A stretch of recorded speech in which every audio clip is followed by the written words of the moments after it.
Hello दोस्तों, मैं अमन सिंह आपका स्वागत करता हूं मेरे यूट्यूब चैनल ACC पर। तो जैसा कि हमने पिछली वीडियो पे पढ़ा था परावैद्युतांक तथा अपेक्षिक वैद्युतशीलता, उसके पहले पढ़ा था कूलाम का नियम।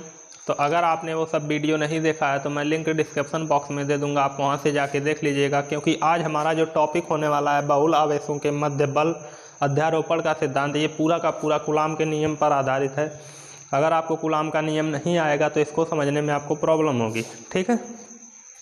तो मैं आज का टॉपिक शुरू करता हूँ, बहुल आवेशों के मध्य बल। इसको सीखेंगे हम अध्यारोपण के सिद्धांत पर।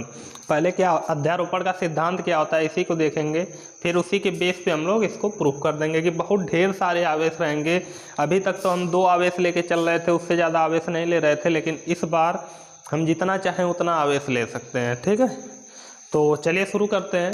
हम अब पहले अध्यारोपण का सिद्धांत सीखते हैं क्या होता है, फिर उसके बाद बाकी चीज़ों को देखेंगे, ठीक है। तो इसके लिए क्या करेंगे कि पहले कोई स्थिर आवेश ले लेते हैं। मान लेते हैं कि यहाँ पे कोई एक स्थिर आवेश है Q, यहाँ पे कोई एक स्थिर आवेश है Q। अब इसके चारों तरफ बहुत ढेर सारे आवेश होंगे। यहाँ पे बोल रहा है बहुल आवेशों के मध्य बल, तो इसके चारों तरफ बहुत ढेर सारे आवेश होंगे। हमने कूलाम के नियम में क्या पढ़ा था? कूलाम के नियम में 2 स्थिर आवेश रहते थे, एक का नाम था Q1 और एक का नाम था Q2, ठीक है। एक दूसरे से r दूरी पर स्थित थे, ठीक है। तो इनके बीच जो बल लगता था, सेम चार्ज रहेंगे तो प्रतिकर्षण बल लगेगा, अलग अलग चार्ज रहेंगे माइनस प्लस रहेंगे तो आकर्षण लगेगा। तो यहाँ दोनों प्लस में लेके चल रहे थे, इनके बीच प्रतिकर्षण बल काम कर रहा था। तो यहाँ जो बल का फार्मूला आया था वो आया था F बराबर 1/4 pi epsilon not Q1 Q2 बटे r²।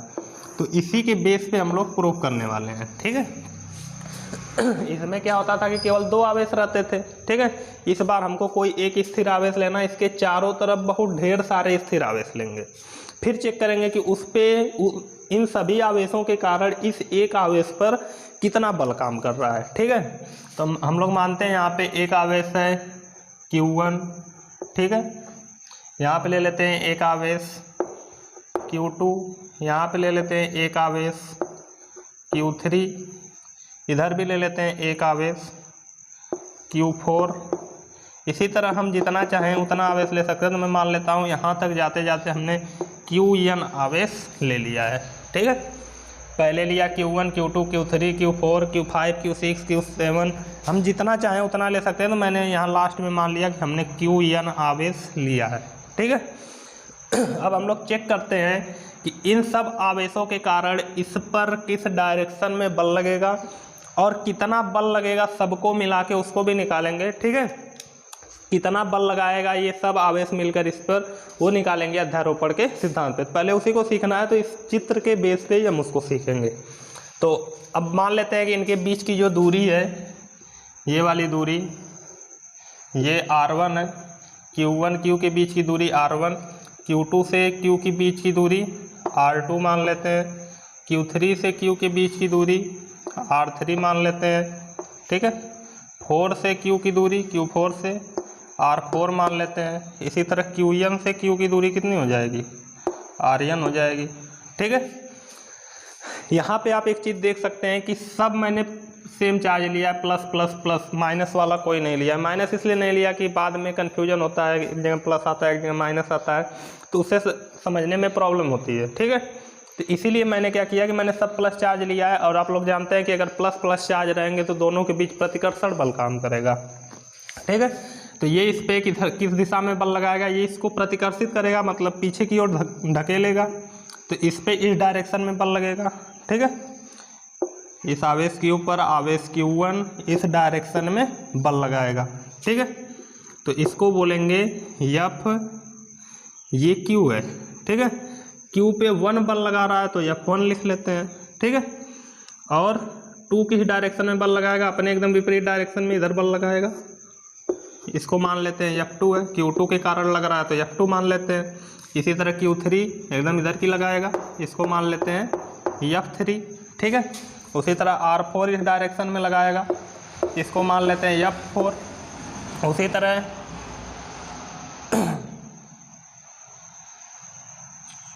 उसी तरह क्यू एन भी लगाएगा अपने विपरीत डायरेक्शन में ऐसे, उसको मान लेते हैं एफ एन। ठीक है, मैंने क्या किया है, एक स्थिर आवेश क्यू लिया है जिसके चारों तरफ हमने ढेर सारे आवेश ले लिया है, 1 2 3 करके एन तक आवेश ले सकते हैं हम, जितना चाहें उतना, 100 50 150 200 जितना भी लेना चाहें उतना हम ले सकते हैं। तो अब हम लोग चेक कर रहे हैं कि ये सब मिलकर इस पर कितना बल लगा रहे हैं। तो पहला आवेश Q1 F1 लगा रहा है, Q2 F2 लगा रहा है, Q3 F3 लगा रहा है, Q4 F4 लगा रहा है, और इसी तरह यनवा आवेश Fn बल लगा रहा है। ठीक है, तो अब इसके बेस पे हम लोग अध्यारोपण के सिद्धांत को बहुत अच्छे से लिख सकते हैं। कैसे लिखेंगे, क्या लिखेंगे, मैं आपको बताता हूँ। ठीक है, अध्यारोपण का सिद्धांत। अध्यारोपण के सिद्धांत में क्या लिखना होता है, जैसे हम बोलेंगे कि किसी स्थिर आवेश पर, ये एक स्थिर आवेश मैंने लिया है, क्यों, मैं इसको लिख देता हूँ, ये कैसा आवेश है, ये एक स्थिर आवेश है। कैसा आवेश है, स्थिर आवेश, स्थिर आवेश। अब ऐसा नहीं है कि ये सब भी स्थिर आवेश नहीं है, ये सब भी स्थिर आवेश है। अभी हम जो चैप्टर पढ़ रहे हैं, जो यूनिट पढ़ रहे हैं, उसका नाम ही है स्थिर वैद्युतिकी। इसमें हमको आवेशों को स्थित करके ही पढ़ना है। ठीक है, जब हम लोग विद्युत धारा का चैप्टर पढ़ेंगे तो उसमें हम आवेश को मोशन कराएंगे, लेकिन अभी जितने भी आवेश रहेंगे सब स्थिर आवेश ही रहेंगे। तो हम मेन इसी के लिए बात कर रहे हैं, इसीलिए मैंने लिख दिया ये एक स्थिर आवेश है। अब इस पर देखेंगे अध्यारोपण का सिद्धांत कैसे लागू होता है। तो हम लोग बोलेंगे किसी एक स्थिर आवेश पर, ठीक है, किसी एक स्थिर आवेश पर निकाय के, ये सब अगर हम एक में मिला के बोलें तो ये एक निकाय होगा। ठीक है, इन सब को अगर मिला के बोला जाए तो इसको हम लोग क्या बोल सकते हैं, निकाय। ये पूरा जो हमने बनाया है इसको हम क्या बोल सकते हैं, निकाय बोल सकते हैं। ठीक है, ये पूरा क्या है, निकाय है। मैं लिख देता हूँ ताकि परिभाषा आपको समझने में, अध्यारोपण का सिद्धांत समझने में प्रॉब्लम ना हो। हम बोलेंगे किसी एक स्थिर आवेश पर निकाय के अन्य सभी स्थिर आवेशों के कारण लगने वाला परिणामी बल। यहाँ तो ढेर सारे आपको बल दिख रहे हैं, हम लोग मान के चलेंगे कि इन सब के कारण जो एक बल लग रहा है वो परिणामी बल F है, वो मान लेंगे हम। ठीक है, तो अभी बस बोल दे रहे हैं कि किसी एक स्थिर आवेश पर निकाय के अन्य सभी स्थिर आवेशों के कारण लगने वाला परिणामी बल उस निकाय के प्रत्येक आवेश के कारण लगने वाले अलग अलग अलग बलों के योग के बराबर होता है। ठीक है, एक बार लिखता हूँ फिर आपको समझाता हूँ कि किसी एक स्थिर आवेश पर निकाय के अन्य स्थिर आवेशों के कारण लगने वाला परिणामी बल उस निकाय के प्रत्येक आवेश के कारण लगने वाले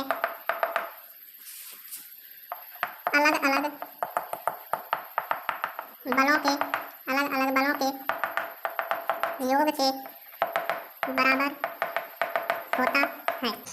ठीक है, मैंने क्या लिखा है कि किसी एक निकाय पर किसी एक स्थिर आवेश पर निकाय के अन्य सभी स्थिर आवेशों के कारण लगने वाला परिणामी बल निकाय के प्रत्येक आवेश के कारण लगने वाले अलग अलग अलग बलों के योग के बराबर होता है। ठीक है, मैंने वही लिखा है। अर्थात हम कह सकते हैं अध्यारोपण के सिद्धांत के अनुसार, अर्थात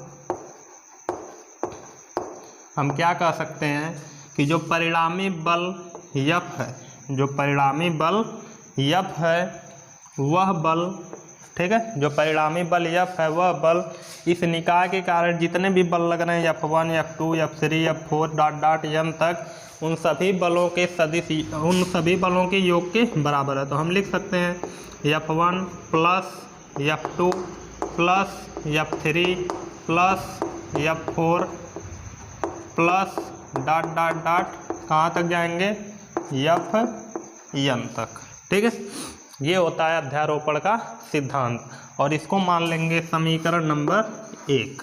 ठीक है, मैंने क्या लिखा है कि जो लगने वाला परिणामी बल है, यहाँ पे बोला जा रहा है ना, किसी एक स्थिर आवेश पर निकाय के अन्य सभी स्थिर आवेशों के कारण लगने वाला परिणामी बल, तो हमने मान लिया वो परिणामी बल F है। अब उस निकाय के प्रत्येक आवेश के कारण लगने वाले अलग अलग बलों के योग के बराबर होता है। तो देख लेते हैं ना, इस निकाय के प्रत्येक आवेश के कारण लगने वाले अलग अलग बल हैं कौन से, एक ये है, ये है, ये F1 F2 F3 F4, इसी तरह n आवेश लिए हैं तो Fn, ठीक है। तो उसी तरह हम लोग लिख लेंगे F1 + F2 + F3 + F4 ... Fn तक जोड़ लेंगे। अब इसके बीच में चाहे जितने आवेश रख लें हम, ठीक है, बहुत ढेर सारे आवेश में हम चाहे जितने आवेश रख सकते हैं, ठीक है। तो अब इसी के बेस पे हम लोग सिद्ध करेंगे कि इन सभी आवेशों के कारण इस पे जो बल लग रहा है वो परिणामी बल का मान कितना होगा, ठीक है। तो उसको निकालने के लिए हमको थोड़ा जगह चाहिए, तो आप इसको नोट कर लीजिए, फिर मैं इसको मिटा के बस इस समीकरण को लिखूंगा और उसमें हम लोग निकालेंगे F1 F2 F3 F4 का मान अलग अलग, उसी तरह Fn तक मान लिख देंगे और हमारा डेरिवेशन हो जाएगा। वैसे यहाँ पर भी हम डायरेक्ट कर सकते हैं ना, चलिए डायरेक्ट ही करते हैं, बहुत कठिन चीज़ नहीं है, बहुत सिंपल चीज़ है, हम लोग डायरेक्ट ही करेंगे, ठीक है। पहले मैं सोच रहा था कि अलग अलग मान निकालेंगे, वो एक जानबूझ के बड़ा करने का टॉपिक का तरीका है कि अलग अलग निकाल के फिर यहाँ पे रखेंगे, इससे अच्छा कि हम डायरेक्ट भी रख सकते हैं, बहुत कठिन चीज़ नहीं है। चलिए देखिए डायरेक्ट कैसे रखेंगे, ये F तो उतार लेंगे, F का मान हमको निकालना है बराबर F1 का मान कितना होगा, हम लोग कूलाम के नियम का यूज करके निकालेंगे, ठीक है। कूलाम के नियम से होता है F बराबर 1/4πε0 Q1 Q2 R²।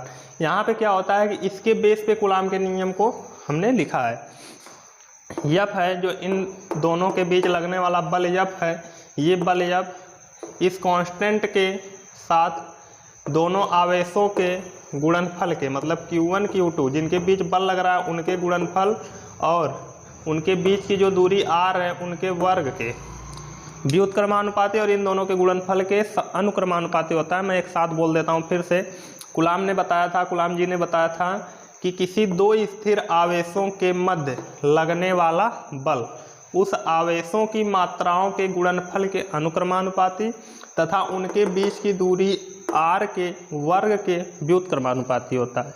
तो इसी के बेस पे हम लोग सबका मान लिखेंगे, ठीक है। यहाँ F लग रहा था Q1 Q2 था तो Q1 Q2 आया, बीच की दूरी r थी तो R² हो गया, इसमें भी वही होगा, ठीक है। बस आवेश बदल जाएंगे और दूरी बदल जाएगी। तो F1 की जगह लिखेंगे ये 1/4πε0 सब में रहेगा। अब यहाँ पे Q1 Q2 था तो हमने Q1 Q2 रखा, यहाँ पे देख लेते हैं Q1 Q है या फिर इधर से देख सकते हैं Q1 है, हम क्या लिखेंगे Q1 बटे इनके बीच की दूरी R है तो R² आया, इन दोनों के बीच की दूरी R1 है तो क्या आ जाएगा R1², ठीक है, सिंपल था। उसी तरह F2 का भी लिखेंगे 1/4πε0 तो रहेगा ही। बस F2 कहाँ से लग रहा है, किसके कारण, F2 इसके कारण लग रहा है, आप देख सकते हैं F2 इसके कारण लग रहा है तो Q2 बटे R2²,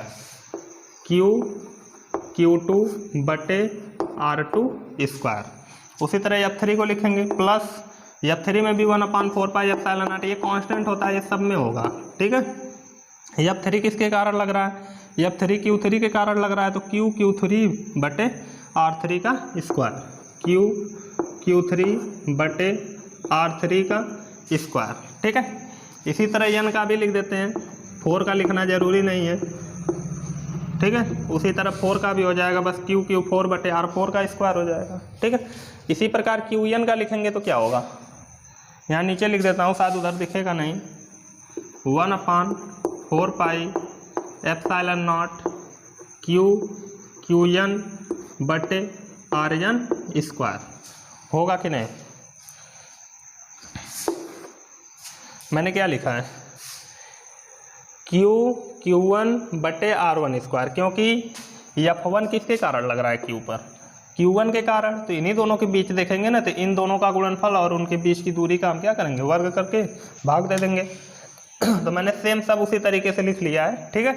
अब क्या करेंगे कि यहाँ पे देख सकते हैं 1/4πε0 Q, 1/4πε0 Q 1/4πε0 क्यू, इसमें भी वही है 1/4πε0 क्यू।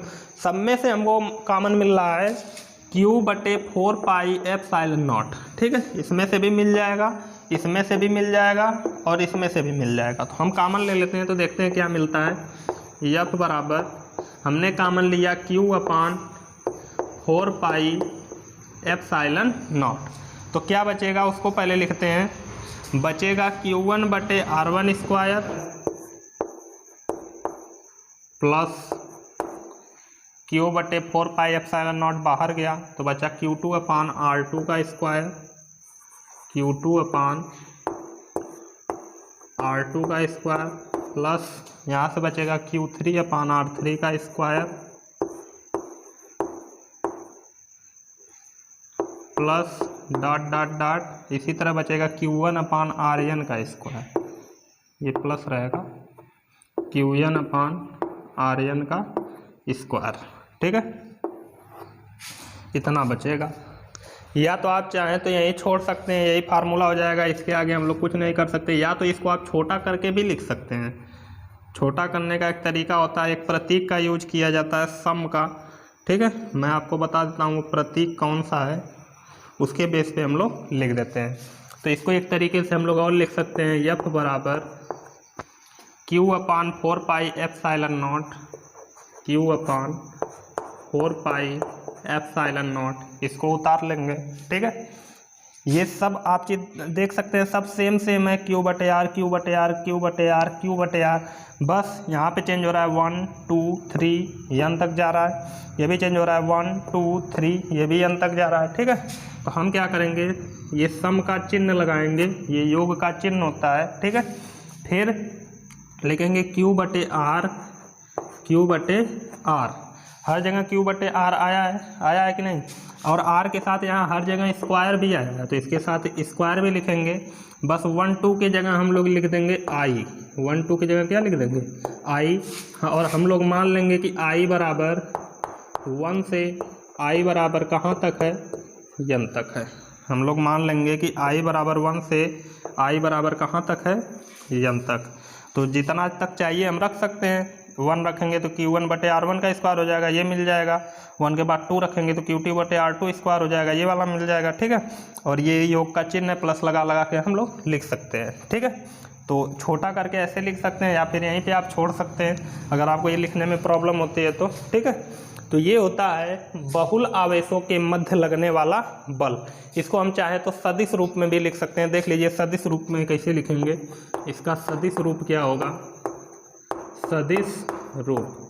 अगर आपने वेक्टर वाला चैप्टर 11th में खूब अच्छे से पढ़ा होगा तो ये सदिश रूप लिखना आपको सिंपल लगेगा, इसमें बताने की ज़रूरत ही नहीं है, लेकिन मैं आपको बता देता हूँ कैसे लिखना है। ठीक है, सदिश रूप को तो क्या हो जाएगा, सदिश रूप इसका F के ऊपर लगा देंगे वेक्टर, तो vector F is equal to हो जाएगा Q/4πε0, ये तो स्केलर है, कांस्टेंट है, Q/4πε0।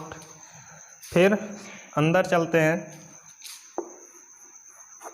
I बराबर 1 से I बराबर n तक है, QI/RI का क्या है, स्क्वायर है, और हम R एक सदिश राशि है, ये स्थिति को दिखा रहा है कि Q से Q1 कितना दूर स्थित है, Q से Qn कितना दूर स्थित है, Q से Q3, हर एक स्थिर आवेश की स्थिति को दिखा रहा है। और स्थिति सदिश के बारे में आपने पढ़ा होगा 11th में।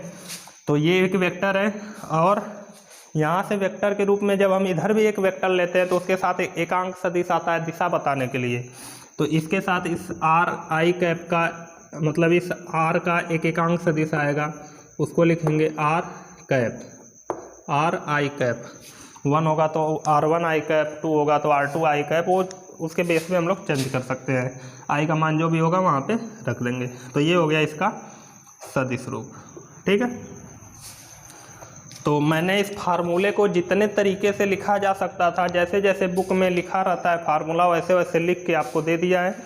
उम्मीद करता हूँ आपको ये पूरा टॉपिक समझ में आया होगा। बहुत सिंपल टॉपिक था, ठीक है। हमने क्या किया है, सबसे पहले अध्यारोपण के सिद्धांत को समझा है, उसके बेस पे सबका मान रख दिया है कूलाम के नियम के अनुसार, फिर कॉमन ले लिया है और हमको फार्मूला मिल गया है, ठीक है।